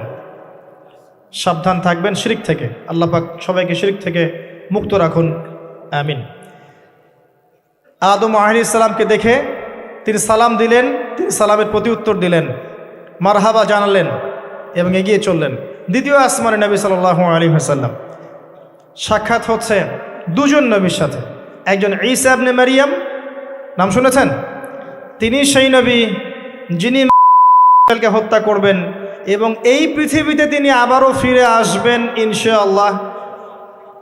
ন্যাটো ওকে ঠেকাতে পারবে না, জিউসরা তাকে ঠেকাতে পারবে না, ইসলামের অন্যান্য যে বিরোধী শক্তি তারা তাকে ঠেকাতে পারবে না। তিনি পৃথিবীতে আসবেন, সিরিয়ার দামেস্কের সাদা মিনারের উপরে তিনি অবতরণ করবেন দুইজন ফেরেশতার কাঁধে ভর দিয়ে। যখন তার চুল দিয়ে টপ টপ করে পানি পড়তে থাকবে এবং এই ঘামগুলো বা পানিগুলো দেখতে মুক্তার মতো মনে হবে। হাদিস এভাবে স্পষ্ট এসেছে, হাদিস এভাবে স্পষ্ট এসেছে, টাটকা। যে কোনো আলেমকে জিজ্ঞাসা করেন, আপনাকে বলে দিবেন ইনশাআল্লাহ। তার সাথে আরেকজন নবীকে দেখলেন, নবী সাল্লাল্লাহু আলাইহি ওয়াসাল্লাম, তার নাম ইয়াহইয়া আলাইহিস সালাম, ঈসা ইবনে মারিয়ামের খালাতো ভাই, বা দুজনের মাঝখানে একটা সম্পর্ক আছে, আমি এই মুহূর্তে ভুলে গেছি, এরকমই কিছু একটা হবে। ইয়াহইয়া আলাইহিস সালাম সেই নবী যার নাম আল্লাহ পাক নিজে রেখেছেন, সুবহানাল্লাহ। তিনি সাইয়্যেদ ছিলেন, নেতা ছিলেন, নবী ছিলেন। একইভাবে সালাম বিনিময় হলো, নবীজি এগিয়ে চললেন সাল্লাল্লাহু আলাইহি ওয়াসাল্লাম। তৃতীয় আকাশে তিনি দেখলেন আরেকজন নবী, তাকে বলা হলো তিনি হচ্ছেন ইউসুফ আলাইহিস সালাম, যাকে পুরো পৃথিবীর অর্ধেক সৌন্দর্য দেওয়া হয়েছে। আর আপনারা জানেন সূরা ইউসুফ একটা সূরাই আছে, আর এই সূরা ইউসুফ জুলাইখার প্রেম কাহিনী নয়, বরং এই সূরা হচ্ছে ইউসুফ আলাইহিস সালামের সাথে তার পিতা ইয়াকুব আলাইহিস সালামের প্রেম কাহিনী। ভালো করে পড়ে দেখবেন। কিভাবে বললাম? ছেলের শোকে কাতর হয়ে বাবা কাঁদতে কাঁদতে অন্ধ হয়ে গেছেন। আপনার গার্লফ্রেন্ড কি আপনার জন্য অন্ধ হয়েছে? যখন ইউসুফ আলাইহিস সালাম একটা রুমাল পাঠালেন, মনে আছে, তার বাবার চোখে দেওয়ার জন্যে, দূর থেকে, যোজন যোজন দূর থেকে তার পিতা বলছেন, আমি ইউসুফের গন্ধ পাচ্ছি। বাবার ছেলের এমন প্রেম কাহিনী আপনি কোথাও পাবেন না। এটা সূরা ইউসুফ, পড়ে দেখেন। আর ইউসুফ আলাইহিস সালামের যে চরিত্র ছিল, তার চেহারার চেয়ে চরিত্র আরও বেশি সুন্দর ছিল। তাকে জেনার অফার করা হচ্ছে, তিনি বলছেন আল্লাহকে আমি ভয় করি। আর যুবকদেরকে আমরা বলতে চাই যে যদি আপনি জেনা থেকে দূরে থাকতে পারেন, যদি শুধু জেনা থেকে দূরে থাকতে পারেন, আল্লাহ পাক আপনার যে কোনো দোয়া কবুল করবে ইনশাআল্লাহ। নিশ্চিত মৌতের হাত থেকে আল্লাহ আপনাকে বাঁচাতে পারেন যদি আপনি জেনা ছাড়তে পারেন। জেনা মানে শুধু ফিজিক্যাল রিলেশন নয়, জেনা মানে রাতের বেলা জেগে কথা বলাও, অনলাইনে চ্যাটিং করাও, আপনার বান্ধবীর সাথে কফি খাওয়াও, সব কিছুই জেনার অন্তর্ভুক্ত। এগুলো ছাড়তে পারলে আল্লাহ পাক আপনার দোয়া কবুল করবেন। ওইভাবে যে 3 জন ব্যক্তি গুহায় আটকা পড়েছিল, মনে আছে? গুহার মুখের মধ্যে একটা পাথর এসে গেল, সবাই বলছে আজকে আর বাঁচার বুদ্ধি নাই, নিজের আমল দিয়ে আল্লাহর কাছে বাঁচতে চাও। তার মধ্যে একজন বলছে আল্লাহ, আমার চাচাতো বোন ছিল, তাকে পেতে চাইতাম। সে রাজি হয়ে গিয়েছিল 100 স্বর্ণ মুদ্রার বিনিময় করতে তার রানের মাঝখানে। সে ওই সময় বলেছে তুমি আল্লাহকে ভয় করো, আমি মুদ্রাও দিয়ে দিয়েছি, ওখান থেকে আমি জেনা না করে চলে আসছি। আল্লাহ, এই কাজ যদি তোমার পছন্দ হয়ে থাকে, আজকে এই মৃত্যুর হাত থেকে আমাকে বাঁচাও। ওই পাথর সরে গেল। এটা দলিল দিলাম, জেনা ছাড়তে পারলে আপনার দোয়া, যে কোনো দোয়া আল্লাহ কবুল করবে ইনশাআল্লাহ। শুধু তাই নয়, আরশে আজিম আল্লাহ পাকের সবচেয়ে বড় সৃষ্টি। এর নিচে আল্লাহ পাক 7 শ্রেণীর মানুষকে ছায়া দিবেন। তার মধ্যে এক শ্রেণী হচ্ছে সেই যুবক যাকে কোনো সুন্দরী নারী আহ্বান করেছে খারাপ কাজ করার জন্যে, উচ্চ বংশের, সে বলেছে আমি আল্লাহকে ভয় করি। পারবেন ইউসুফের মতো হতে? আল্লাহ পাক তৌফিক ইনায়াত করুন, আমিন। আপনি জেনা থেকে দূরে থাকেন, আল্লাহ পাক আপনার ঘরে খাদিজা রাদিয়াল্লাহু আনহার মতো মেয়ে দিবে ইনশাআল্লাহ। আপনি 10টা ঘাটের পানি খেয়ে আসবেন, দেখবেন এমন বউ আল্লাহ কপালে জুটাইছে, সে মাশাআল্লাহ 20 ঘাটের পানি খাওয়া। হ্যাঁ, কিফাউন কিরাম, আল্লাহ পাক একদম দুনিয়াতে ইকুয়ালি ডিল করেন, ইকুয়ালি ডিল করেন। আল্লাহ পাক আপনাদের প্রত্যেকের পারিবারিক জীবনটা সুখী করুন, দোয়া করি, আমিন। ইউসুফ আলাইহিস সালাম তারপরে এগিয়ে চললেন, আর প্রত্যেক আকাশেই মারহাবা মুসাফা হচ্ছে এবং সালাম হচ্ছে। চতুর্থ আকাশে নবী সাল্লাল্লাহু আলাইহি ওয়াসাল্লাম দেখছেন ইদ্রিস আলাইহিস সালাম। ইদ্রিস আলাইহিস সালামের কথা সূরা মারিয়ামের মধ্যেও আছে, পড়ে দেখবেন। সালাম বিনিময় হলো, নবীজি এগিয়ে চললেন। পঞ্চম আকাশে তিনি দেখছেন হারুন আলাইহিস সালাম। কার ভাই? মূসা আলাইহিস সালামের ভাই।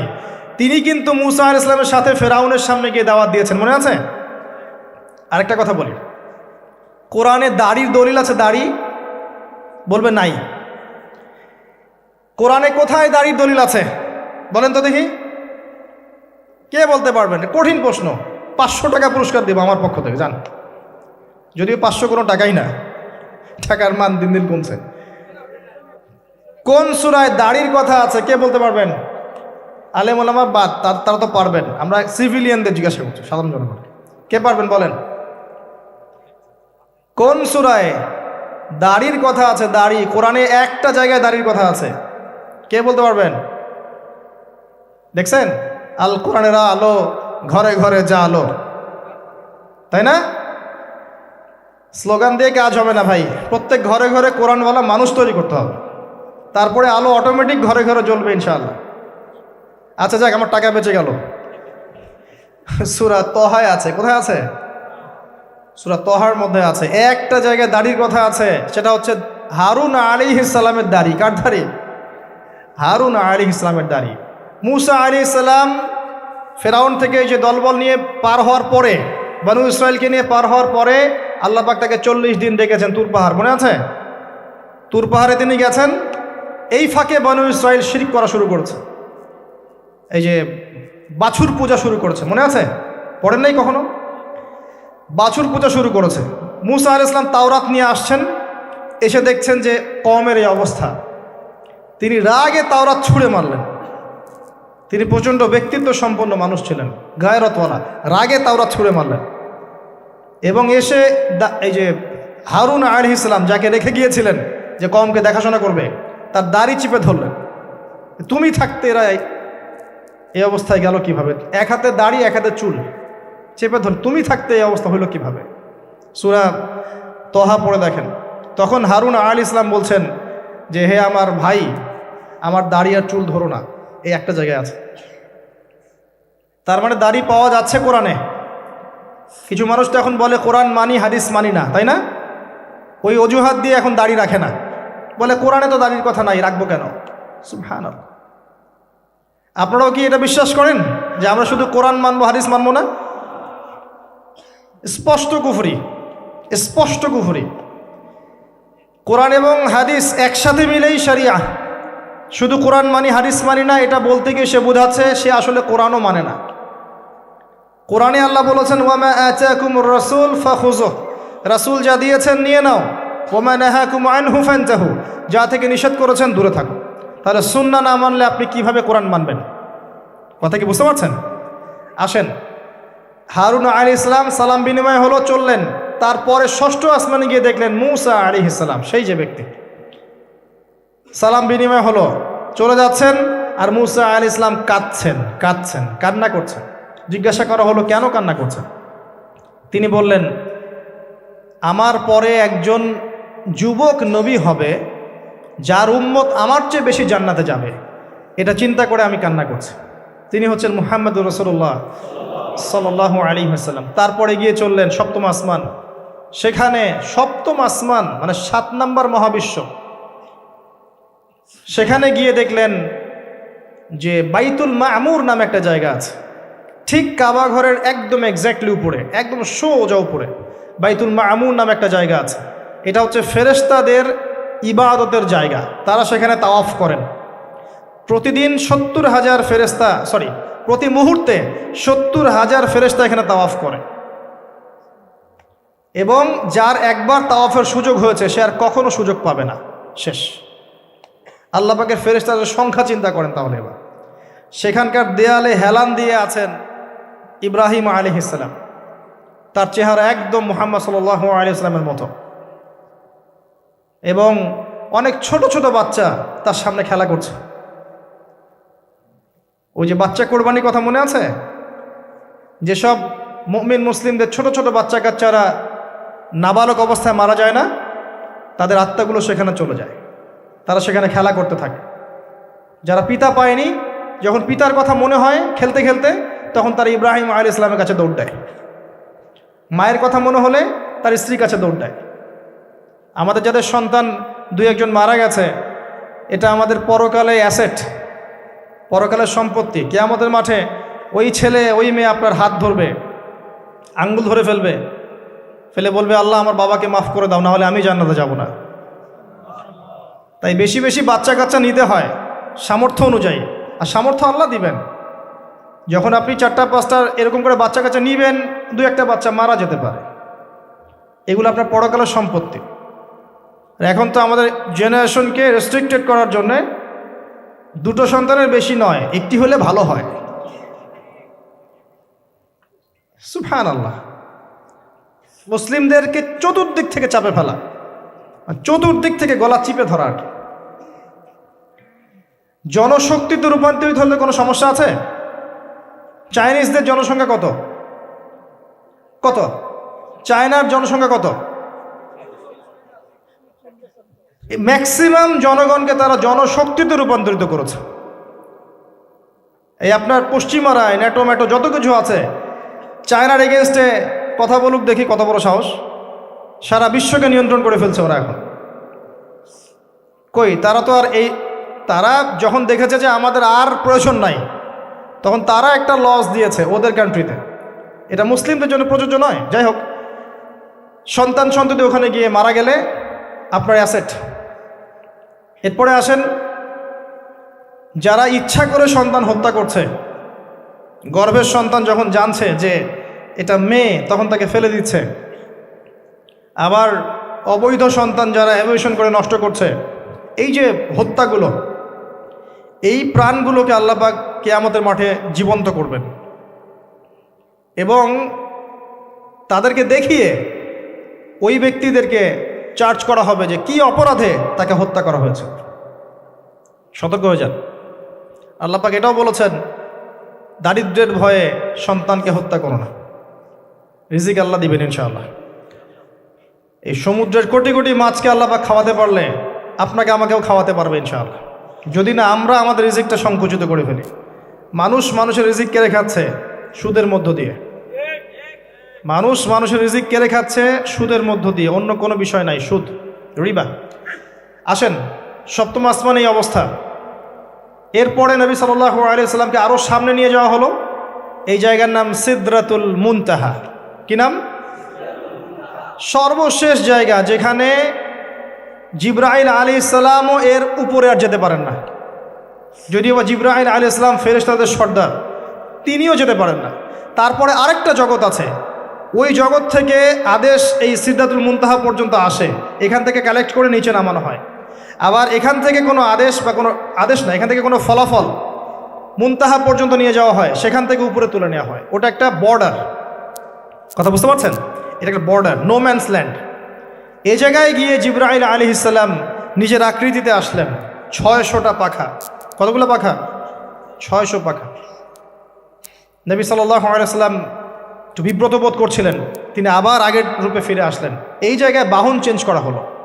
এখানে নবী সাল্লাল্লাহু আলাইহি সাল্লাম বলেছেন, আমি সিদরাতুল মুনতাহায় এমন কিছু রং দেখেছি, এত অপরূপ সৌন্দর্য দেখেছি, যেটা কোনো মানুষের পক্ষে ভাষায় প্রকাশ করা সম্ভব না। এটা শেষ সীমানা, এবং এটা একটা বড়াই গাছের মতো দেখতে, বড়ই গাছ, বড়াই গাছ না, আসলে বড়ই গাছের কুল গাছের মতো দেখতে। এরপর আরেকটা বাহন আনা হলো, এটা বাহন চেঞ্জ করা হলো। এবার তিনি আরও ঊর্ধ্বে উঠে যাচ্ছেন, উঠছেন উঠছেন উঠছেন। একটা পর্যায়ে ওই জগতে যে ফেরেশতারা আছেন যারা আল্লাহ পাকের আদেশ লিখছেন, ওই আদেশগুলো লিখার যে কলমের খসখস শব্দ, এটা নবীজি শুনতে পারলেন। সুবহানাল্লাহ। নূরের পর্দার কাছাকাছি তাকে নিয়ে যাওয়া হলো, একদম আল্লাহ পাকের কাছাকাছি, আরো সে আজিমের কাছাকাছি। এখানে আল্লাহ রাব্বুল আলামিন সরাসরি তার সাথে কথা বললেন, যা ওহী করার তা করলেন, এবং স্পেশালি 3টা গিফট বা হাদিয়া দিলেন। কয়টা? 1 নাম্বার 50 ওয়াক্ত নামাজ। কত ওয়াক্ত? 2 নাম্বার সূরা বাকারার শেষের 3 আয়াত, সূরা বাকারার শেষের 3 আয়াত। আর 3 নাম্বার হচ্ছে একটা ঘোষণা, হে নবী মুহাম্মদ সাল্লাল্লাহু আলাইহি ওয়াসাল্লাম, তোমার উম্মতের কোনো ব্যক্তি যদি আমার সাথে শিরক না করে মারা যায়, আমি তাকে জান্নাতে দিয়ে দিব ইনশাআল্লাহ। আজকে এই মেরাজুন নবী নিয়ে অনেক আলোচনা হবে, কিন্তু আলোচনা হওয়ার পরে আমরা যদি এই নামাজের পাবন না হতে পারি, সূরা বাকারার শিক্ষা নিতে না পারি, বা শেষের আয়াত মুখস্থ করতে না পারি, শিরক ছাড়তে না পারি, আদতে আলোচনার কোনো ফায়দা নেই। কথা বুঝতে পারছেন? এখানকার 3টা মৌলিক হাদিয়া তিনি নিয়ে আসছেন। এবার নিচে নামছেন, ওই যে 6ষ্ঠ আসমানে অপেক্ষা করছেন কে? মুসা আলাইহিস সালাম। কোথায় যাচ্ছেন? এই কি হলো আল্লাহর সাথে কথাবার্তা? এই হয়েছে। কি দিয়েছে আপনাকে? 50 ওয়াক্ত নামাজ। বলেন কি 50 ওয়াক্ত নামাজ? আমার উম্মতে 2 ওয়াক্ত নামাজ ছিল, পড়তে পারে নাই। পারবেন আপনার উম্মত? আপনি ফিরে যান, নামাজ কমিয়ে নিয়ে আসেন। লজ্জাবোধ করলেন নবী সাল্লাল্লাহু আলাইহি সাল্লাম, তাও ফিরে গেলেন। 50 থেকে 45, 45 থেকে 40, 40 থেকে 35, করতে করতে করতে করতে 5। এবারও মুসা আলাইহিস সালাম বলছেন ফিরে যান, পারবেন আপনার উম্মত? মুসা আলাইহিস সালাম কত দূরদর্শী ছিলেন দেখেন। পারে উম্মত? ম্যাক্সিমামই তো পারে না। কথা ঠিক আছে না? ম্যাক্সিমাম উম্মতই কিন্তু পারছে না 5 ওয়াক্ত নামাজ পড়তে। তো মুসা আলাইহিস সালামের দূরদর্শিতা ঠিকই ছিল, পারবেন আপনার উম্মত? তিনি লজ্জাবোধ করলেন। আল্লাহ পাক বললেন, তোমার উম্মতের জন্য 5 ওয়াক্তই ফিক্স করলাম, কিন্তু যদি 5 ওয়াক্ত তারা ঠিকঠাক মতো আদায় করে 50-এর নেকি দিয়ে দিব ইনশাআল্লাহ। এবং আরেকটা ঘোষণা দিলেন, সেটা হচ্ছে যে তোমার উম্মতের যে কোনো ভালো কাজকে 10 দিয়ে গুণ করে দেয়া হবে। একটা নেকির কাজ করবেন, 10 গুণ বৃদ্ধি করা হবে, কিন্তু একটা গুনাহ করলে 10 দিয়ে গুণ করা হবে না, একই থেকে যাবে। এবং আপনার উম্মতের কোনো ব্যক্তি যদি কবিরা গুনাহ ছেড়ে দেয়, কবিরা গুনাহ তো বোঝেন, বড় বড় গুনাহ ছেড়ে দেয়, তার সমস্ত সগীরা গুনাহ মাফ করে দেওয়া হবে। আর কি চাই? এবার নবী সাল্লাল্লাহু আলাইহি ওয়াসাল্লাম ফিরে আসছেন। এবার শোনেন আমাদের শিক্ষা। ফিরে আসছেন, আসার আগে তাকে জান্নাত জাহান্নাম দেখানো হয়েছে। নবী সাল্লাল্লাহু আলাইহি ওয়াসাল্লাম যে বিষয়গুলো দেখেছেন, এর মধ্যে যেগুলো হাদিসে এসেছে আমি খুব সংক্ষিপ্ত আকারে বলছি, এবং এখান থেকে আমরা শিক্ষা নেবেন। মনে রাখবেন, এখন যেগুলো বলছে এগুলো এই উম্মতের জন্য খাস, আমাদের উম্মতে মুহাম্মাদের জন্য খাস। তিনি আসছেন, বারজাখের জগতি হোক আর জাহান্নামের শাস্তি হোক। একজন ফেরেশতাকে দেখলেন, তার মুখে হাসি নাই। কি নাই? জিবরাইল আলাইহিস সালামের সাথে কথোপকথন হচ্ছে, তিনি নবীজিকে সালাম দিলেন, সালামের উত্তর দেওয়া হলো, কিন্তু মুখে হাসি নাই। বাকি সবাই তার সাথে হাসি মুখে সাক্ষাৎ করেছেন, এই ফেরেশতা বাদ দিয়ে। তিনি জিজ্ঞাসা করছেন, জিবরিল আলাইহিস সালাম, তার মুখে হাসি নাই কেন? তাকে বলা হলো, এই ফেরেশতার নাম হচ্ছে মালিক। কি নাম? সূরা যুখরুফের মধ্যে আছে, তার নাম হচ্ছে মালিক। আল্লাহ পাক তাকে জাহান্নামের প্রহরী বানিয়েছেন, জাহান্নামের চিফ অফ কমান্ড মালিক। যখন থেকে আল্লাহ পাক তাকে এই দায়িত্ব দিয়েছেন, তার মুখের হাসি উঠে গেছে। আল্লাহর কাছে পারমিশন চাওয়া হচ্ছে, জাহান্নাম দেখতে চাই। আল্লাহ পাক দেখার পারমিশন দিলেন। নবী সাল্লাল্লাহু আলাইহি ওয়াসাল্লাম দেখে বললেন, সেখানকার বেশিরভাগ অধিবাসী হচ্ছে নারী জাতি, এবং তিনি বললেন জাহান্নামে যাবে উদ্ধত এবং অহংকারীরা। জান্নাত দেখতে চাই, দেখানো হলো। জান্নাতের ডিটেলস বর্ণনা নবীজি দিলেন ফিরে এসে। এমনকি উমর রাদিয়াল্লাহু আনহুর একটা রুম, একটা কক্ষ, একটা গোরফাও দেখে এসেছেন। ঢুকতে চেয়েছেন, ঢোকেন নাই। পরে বলেছেন, ওমর, আমি তোমার ব্যক্তিত্বের কথা চিন্তা করে সেখানে ঢুকিনি, দেখেছি জান্নাতে তোমার ঘর আছে। একটা আওয়াজ শুনেছেন, মিষ্টি কণ্ঠস্বর। কিসের কণ্ঠস্বর? মিষ্টি কণ্ঠস্বর। তাকে বলা হচ্ছে, এই কণ্ঠস্বর হচ্ছে বেলাল রাদিয়াল্লাহু আনহুর আজানের কণ্ঠস্বর। খরম, খরম জুতা আছে না, খরম, এর খটখট আওয়াজ শুনেছেন। নবীজি জিজ্ঞাসা করছেন, কার? বলা হচ্ছে এটা বেলাল রাদিয়াল্লাহু আনহুর। বেলাল রাদিয়াল্লাহু আনহুকে বলা হলো, আপনি কি এমন আমল করেন? হে বেলাল, তুমি কি এমন আমল করো যার কারণে এই মর্তবা হচ্ছে? যখনই জান্নাতে যাই আমাকে দেখানো হয়, দেখি তুমি তোমার পায়ের পদধ্বনি সামনে সামনে আছে। তখন বললেন, ইয়া রাসূলুল্লাহ, আমি তো আসলে এক্সট্রাঅর্ডিনারি কোনো আমল করি না, কিন্তু আপনারা যা করেন তাই করি। কিন্তু যখনই আমি অজু করি, আমার অজু ছুটে গেলে আমি অজু করি, আর অজু করেই আমি 2 রাকাত নফল সালাত পড়ি, তাহিয়াতুল ওযু, এতটুকু কাজ করি। নবীজি বলেন, এটাই সেই কাজ যার কারণে তোমাকে জান্নাতের এই মর্তবা দেওয়া হয়েছে। নবীজি আসছেন, দেখানো হচ্ছে। এবার শোনেন, দেখানো হচ্ছে একদল মানুষ যাদের আঙ্গুলগুলো লম্বা লম্বা, তামার তামার লম্বা নখর।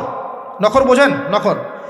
গাল এভাবে হ্যাঁচড়াচ্ছে, গাল, নিজের গাল নিজে হাসড়াচ্ছে এবং নিজের দেহ থেকে গোশত তুলে ফেলছে, ভক্ষণ করছে। নবীজি জিজ্ঞাসা করলেন সাল্লাল্লাহু আলাইহি সাল্লাম, এরা কারা? কি কারণে এদের শাস্তি হচ্ছে? তাকে বলা হলো, এরা আপনার উম্মতের সেই সব ব্যক্তি যারা সবসময় গীবত আর সমালোচনায় ব্যস্ত থাকে। শিক্ষা নিয়ে নেন, আমার মনে হয় না আমার কিছু বলার প্রয়োজন আছে। এরা আপনার উম্মতের সেই সব ব্যক্তি যারা আপোষে গীবত, অপবাদ এবং সমালোচনায় ব্যস্ত থাকতো। তার মানে এই উম্মতের একটা বড় সমস্যা হবে গীবত। এটা কিন্তু দেখে এসেছেন নবীজি, ফিউচার, তাই না? এটা বারজাখের শাস্তি চলছে, এটা অন্য একটা জগৎ যেটাকে আপনি এখানকার সময় স্থানকাল দিয়ে ব্যাখ্যা করতে পারবেন না। এটা টাইম ট্রাভেলিংয়ের মতো। নবীজি আসছেন সাল্লাল্লাহু আলাইহি ওয়াসাল্লাম, দেখছেন, listen to me very carefully. এবার নবীজি দেখছেন এক শ্রেণীর মানুষ, পেট এইরকম ফোলা, অট্টালিকার মতো পেট ফোলা, আর ভিতরে সাপ কিলবিল করছে, এবং এদেরকে রক্তের নদীতে ফেলে মাথাটা ফাটিয়ে দেওয়া হচ্ছে। নবী জিজ্ঞাসা করলেন সাল্লাল্লাহু আলাইহি ওয়াসাল্লাম, এরা কারা? মর্মান্তিক শাস্তি দেওয়া হচ্ছে, এরা কারা? এরকম শাস্তি দেয়া হচ্ছে, আপনি দেখলে আপনার কেমন লাগবে? নবীজিকে বলা হচ্ছে সাল্লাল্লাহু আলাইহি ওয়াসাল্লাম, এরা আপনার উম্মতের এই সব ব্যক্তি যারা ছিল সুদখোর, রিবাখোর। মানে এই উম্মতের অন্যতম বড় সমস্যা হবে রিবা, যেটা আমি বলেছি, প্রতিটা সেক্টরে রিবা। সবচেয়ে নিম্ন পাপ নিজের মায়ের সাথে জেনা করা, সবচেয়ে উচ্চ পাপ আল্লাহ এবং তার রাসূলের সাথে যুদ্ধ করা, এটা হলো সুদ। এবং এর বাস্তবতা হচ্ছে এই, ধনী দিন দিন ধনী হবে, গরিব দিন দিন গরিব হবে, এটা বাস্তবতা। রক্ত চুষে খাওয়া হয়, এই কারণে রক্তের নদীতে ফেলা হয়েছে। এবং সাপ খেয়েছে তারা, সাপ খেয়ে পেট ফুলিয়ে ফেলেছে। আমার মনে হয় না ব্যাখ্যা করার প্রয়োজন আছে।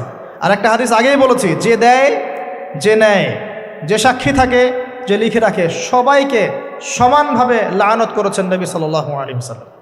নবীর লানত নিয়ে হাউজে কাউসারের পানি কোশ্চিন কালো পাবেন না, কবরের উত্তর দিতে পারবেন না। এমনকি এই নবী সাল্লাল্লাহু আলাইহি ওয়াসাল্লামের সুপারিশ আপনার কপালে নাও জুটতে পারে, সতর্ক হয়ে যান। না খেয়ে থাকেন, সুদ খায়েন না। না খেতে খেতে না খেয়ে মারা যান, তাও সুদ খায়েন না। আর যদি আপনি আল্লাহর জন্য ছাড়তে পারেন, আল্লাহর জন্য ছেড়ে দেন, আল্লাহ পাক আপনাকে বেহিসাব রিজিক দেবে ইনশাআল্লাহ। যাররা পরিমাণ সন্দেহ করবেন না যে আল্লাহ কি দিবেন না দিবেন না, আল্লাহ পাক অবশ্যই দিবেন ইনশাআল্লাহ। ওয়া মান ইয়াতাওয়াক্কাল আলাল্লাহ ফাহুয়া হাসবুহ, যে আল্লাহর উপর তাওয়াক্কুল করে আল্লাহ পাক একাই তার জন্য যথেষ্ট। আল্লাহ পাক যথেষ্ট। ওয়া ইয়ারযুকু মান ইয়াশা বিগাইরি হিসাব, আল্লাহ পাক বেহিসাব রিজিক দেন যাকে চান। মিন হাইসু লা ইয়াহতাসিব, এমন উৎস থেকে রিজিক দিবেন যে সে কল্পনা করে নাই। ছেড়ে দেন।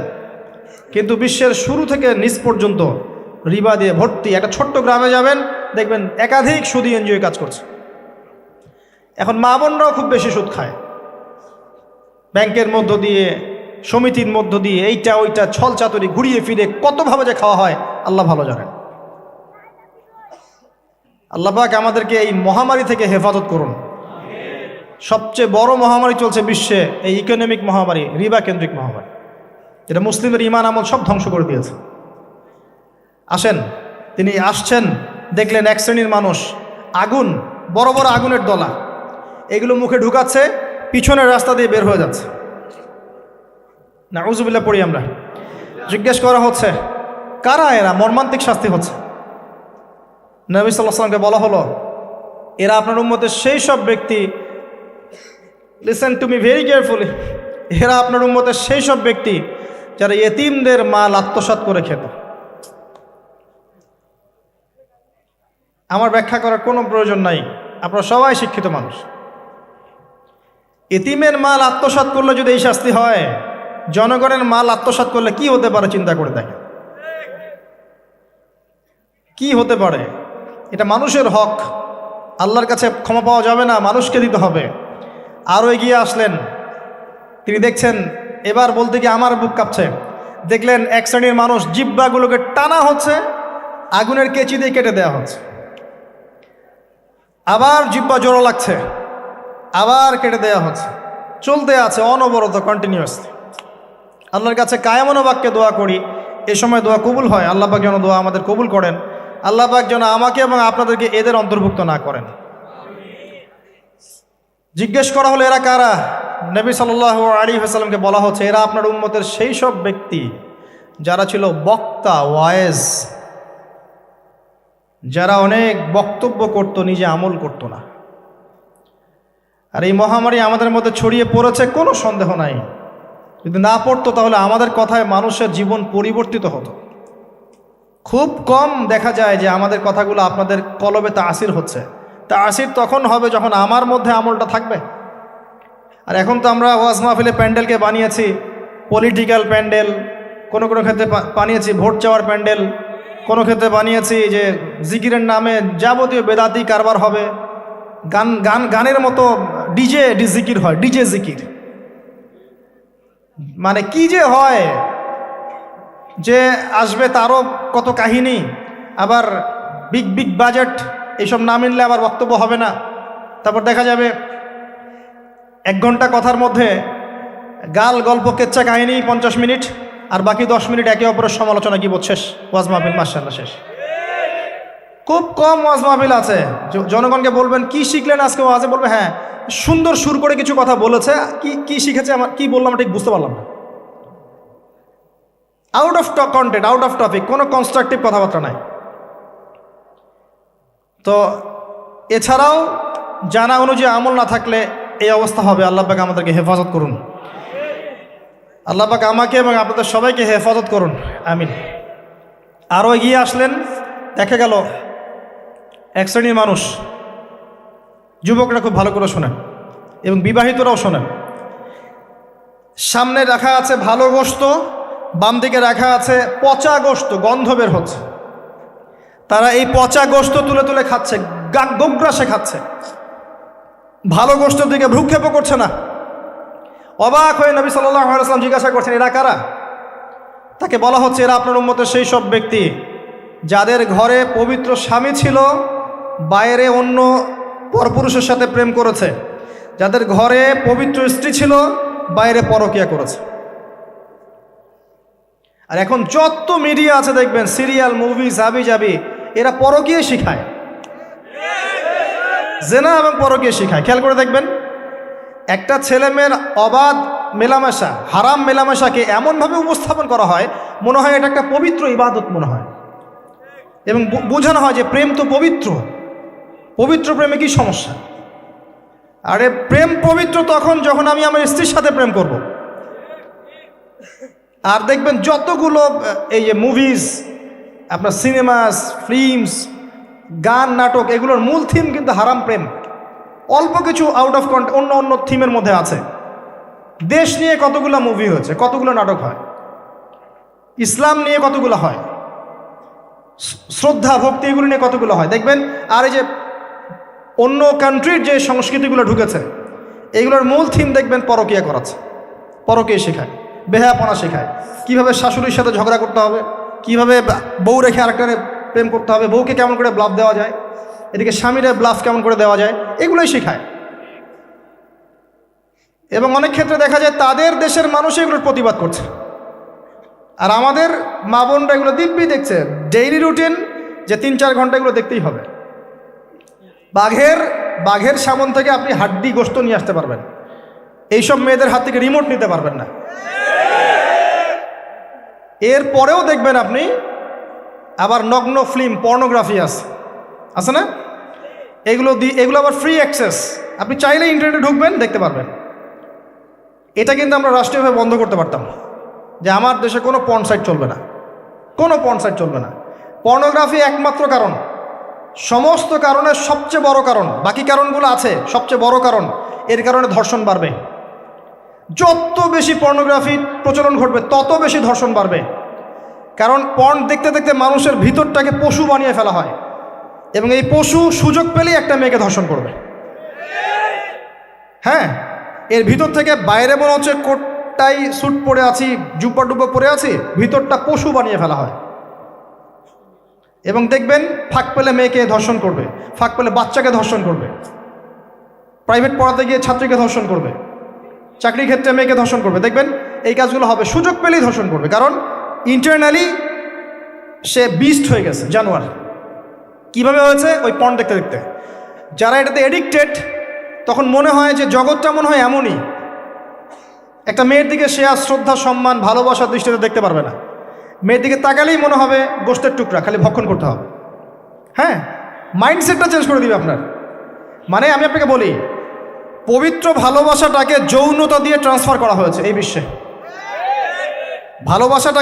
ভালোবাসা একটা ডিভাইন জিনিস, আল্লাহর পক্ষ থেকে আসে, ডিভাইন একটা জিনিস, অলৌকিক। মানে যখনই আপনি দেখবেন কাবিন হবে এবং আপনি কালিমা পড়ানো হচ্ছে, আপনি বলছেন কবুল, ইমিডিয়েটলি আপনি ফিল করবেন অপরিচিত একটা মেয়ে, আপনি যাকে দেখেন নাই, বাবা মা বিয়ে ঠিক করেছে, আল্লাহর পক্ষ থেকে ডিভাইন একটা ভালোবাসা চলে আসবে, মায়া, একটা মহব্বত, রহমত। এটা তারা ফিল করতে পারবে যারা পর্ন অ্যাডিক্টেড নয়। যারা পর্ন অ্যাডিক্টেড, দেখবেন ওই স্ত্রীকে তার ভালো লাগবে না, তার মনে হবে এর চেয়ে ওই মেয়েটা সুন্দর, তার চেয়ে ওই মেয়েটা সুন্দর, তার চেয়ে ওই মেয়েটা সুন্দর, কারণ তার মাথাটা এরকম বিক্ষিপ্ত, পাশবিক। এবং ম্যারিড লাইফেও সে দেখবেন স্ত্রীকে স্যাটিসফাই করতে পারবে না, নিজের উপর জুলুম করতে করতে নিজের সব যৌন ক্ষমতাও নষ্ট করে ফেলবে। আর একাধিক বিয়ে তো অনেক দূরের কথা, একটাই তার কাছে অনেক ভারী মনে হবে। পরে এসব ট্রিটমেন্ট করে কোনো লাভ হবে না। আল্লাহর দেওয়া সম্পদ নষ্ট করলে ট্রিটমেন্ট দিয়ে আসলে কোনো কাজ হয় না। তো আমি যেটা বলতে চাচ্ছিলাম, এই পর্নোগ্রাফি দিয়েই ধর্ষণ বাড়ছে, এটাকে বন্ধ না করতে পারলে আপনি পারবেন না। এর উপরেও আছে আবার ফাঁকফোকর, আইনের ফাঁকফোকর। ধর্ষক সবার বিচার হবে, এটা মেনে নিয়ে দুষ্কর। এখন অনেকেই বেরিয়ে যায়, অনেকেই ফাঁকফোকর পেয়ে যায়। সব মিলিয়ে এতে করে সামাজিক কাঠামো নষ্ট হচ্ছে। এর উপর ফ্রি মিক্সিং আছে, অবাধ মেলামেশা আছে, আমরা উস্কাচ্ছি এগুলোকে, কাছে আসার গল্প। আস্তে আস্তে দেখবেন কাঠামোটা আরও কলাপস করে যাবে দিন দিন। এর ফলে কি হবে আমি বলে দেই, শোনেন, আমার উপর রাগ করে না। দিন দিন কি হবে আমি এটাও বলে দিচ্ছি। যত ডে যাবে দেখবেন এর চেয়ে বেশি সমকামিতা বাড়বে। এগুলোর ফলাফল, এর খিজির আলাইহিস ইসলামের মতো চোখ দিয়ে দেখেন, এরগুলোর ফলাফল পরে আসবে এমন একটা সময় যে মেয়েদেরকে ধর্ষণ, এর সাথে সমকামিতা। কারণ মানুষ মেয়েদের উপর থেকে দেখবেন আগ্রহ কমে যাবে।